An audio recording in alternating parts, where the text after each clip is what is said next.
Di sini kami ingin memaparkan materi tentang ODP atau Online Dispute Resolution. Sebelumnya izinkan kami untuk memperkenalkan diri terlebih dahulu. Perkenalkan, nama saya Alika Karamina Miftah dan rekan saya. Perkenalkan, nama saya Muhammad Begi Rahman. Perkenalkan, nama saya Raffi Akbar Pradana. Perkenalkan, nama saya Ahmad Rendek. Perkenalkan, nama saya Gildara Lardita. Perkenalkan, nama saya Niputu Elsa Supraseni. Selanjutnya kami akan memaparkan materi tentang Online Dispute Resolution. Selamat menonton. Teman-teman tahu gak sih apa itu Online Dispute Resolution? Apaan tuh?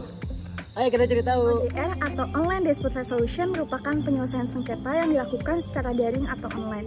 ODR juga sudah diterapkan di berbagai negara seperti European Union, Australia, Thailand, Singapura, China, dan lain-lain. ODR digunakan untuk menyelesaikan sengketa yang disebabkan oleh transaksi lintas batas negara yang dilakukan secara elektronik. Salah satu faktor utama yang dilakukan dalam pengembangan ODR yaitu karena adanya penggunaan internet yang semakin meluas serta tingkat transaksi jual beli produk dan penggunaan jasa lintas negara yang meningkat.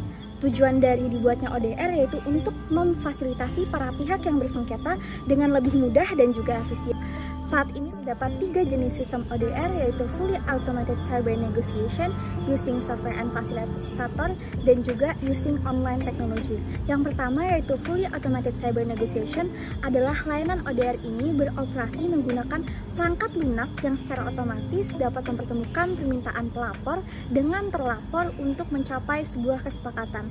Yang kedua, Using Software and Facilitator, yaitu sistem ini menerapkan mediasi dengan menggunakan perangkat lunak dan pihak ketiga sebagai seorang fasilitator dengan menggunakan 2 proses, yaitu pertama, para pihak menunjuk pihak ketiga untuk membantu masing-masing pihak dalam menentukan model negosiasi yang cocok, dan yang kedua, kemudian sistem perangkat lunak akan secara otomatis membandingkan masing-masing permintaan pihak bersengketa sehingga mencapai sebuah kesepakatan. ODR di berbagai negara pun menggunakan beberapa metode, yaitu yang pertama ada blind bidding atau blind negotiation. Blind bidding atau blind negotiation merupakan metode negosiasi di mana penawaran dan permintaan kedua belah pihak yang bersangkutan tidak bisa dilihat satu sama lain dan akan ditentukan oleh komputer. Kedua, ada negosiasi online. Smart Settle yang merupakan contoh penyedia layanan negosiasi online yang memungkinkan pertukaran informasi secara online. Website akan membantu para pihak menemukan solusi sementara dengan cepat. Smart Settle bekerja dengan cara menghubungi semua pihak yang bersengketa.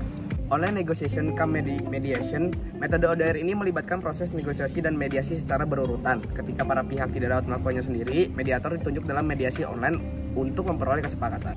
Selanjutnya adalah mekanisme di dalam ODR atau Online Dispute Resolution. Mekanisme di dalam ODR perlu teman-teman ketahui bahwa ODR merupakan salah satu bagian di dalam Alternative Dispute Resolution, di mana penyelesaian sengketa di dalam ODR ini bukan melakukan penyelesaian sengketa di dalam semua permasalahan, tetapi termasuk ke dalam penyelesaian sengketa ekonomi. Adapun mekanisme di dalam ODR atau Online Dispute Resolution, yang pertama ada negosiasi, yang kedua ada mediasi, dan yang ketiga ada arbitrasi online. Adapun antara mediasi dan arbitrasi itu menggunakan pihak ketiga yang bersifat netral, di mana pihak ketiga ini berfungsi untuk membantu antara pihak yang bersengketa untuk melakukan negosiasi. Yang pertama adalah negosiasi online. Di dalam negosiasi online ini, pihak yang bersengketa antara pihak pelapor dan terlapor itu bertemu secara langsung untuk menyelesaikan sengketanya dengan berdiskusi secara langsung. Di dalam negosiasi secara online ini terdapat 2 bentuk penyelesaian. Yang pertama ada assistant negotiation, yang kedua adalah mediasi secara online. Selanjutnya, pada tahapan yang ketiga ada arbitrase online. Arbitrase online ini sama dengan mediasi online. Jadi dia memerlukan pihak ketiga yang bersifat netral, di mana dinamakan sebagai arbitrator. Nah, berikutnya ada penerapan dari mekanisme Online Dispute Resolution dalam penyelesaian sengketa dapat memberikan manfaat pada para pihak yang bersengketa. Yang pertama ada menghemat biaya. Kehadiran dari ODR akan menjadi opsi dengan biaya yang lebih terjangkau. Hal ini terutama berkaitan dengan konsumen yang memerlukan berpergian dalam jarak yang cukup jauh untuk menyelesaikan permasalahan yang mungkin nilai sengketanya tidak terlalu besar. Yang kedua ada menghemat waktu, cepat dan praktis. Pihak yang bersengketa dapat melakukan mediasi dimanapun dan kapanpun sehingga proses penyelesaian sengketa tidak akan berlarut-larut. Nah, yang ketiga ada proses penyelesaian sengketa terekam dengan baik. Keseluruhan isi negosiasi melalui ODR terekam dengan baik secara digital. Seluruh percakapan akan dapat dijadikan sebagai alat bukti yang dapat dipertanggungjawabkan nantinya. Di samping kelebihan yang didapat dari penyelesaian sengketa melalui ODR, mekanisme tersebut juga memiliki kekurangan. Kekurangan dari mekanisme penyelesaian sengketa melalui ODR antara lain confidentiality. Berbeda dari proses penyelesaian sengketa secara konvensional, dalam proses penyelesaian sengketa melalui ODR, seluruh bentuk percakapan dan dokumentasi terekam secara digital sehingga pihak bersengketa yang tidak bertanggung jawab dapat menyebarluaskan permasalahan dan negosiasi yang terjadi di dalamnya tanpa sepengetahuan pihak lainnya. 2016, ODR kembali disorot dalam ASEAN Strategic Action Plan for Consumer Protection 2016-2025 sebagai bagian dari upaya meningkatkan kepercayaan konsumen di ASEAN.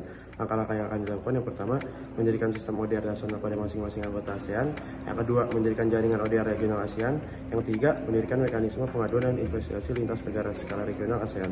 ASEAN juga memasukkan ODR dalam ASEAN Economic Community Blueprint 2025. Untuk mewujudkan tujuannya, ASEAN membentuk ASEAN Coordinating Committee on Electronic E-commerce sebagai pengawas e-commerce di wilayah tersebut. Online Dispute Resolution atau bisa disingkat ODR dalam strategi pelindungan konsumen OJK pada 18 Mei 2017, OJK telah meresmikan strategi pelindungan konsumen keuangan tahun 2013 sampai 2027 SPKK. Jadi dari 4 pilar, yaitu infrastruktur, regulasi, market conduct, serta edukasi dan komunikasi.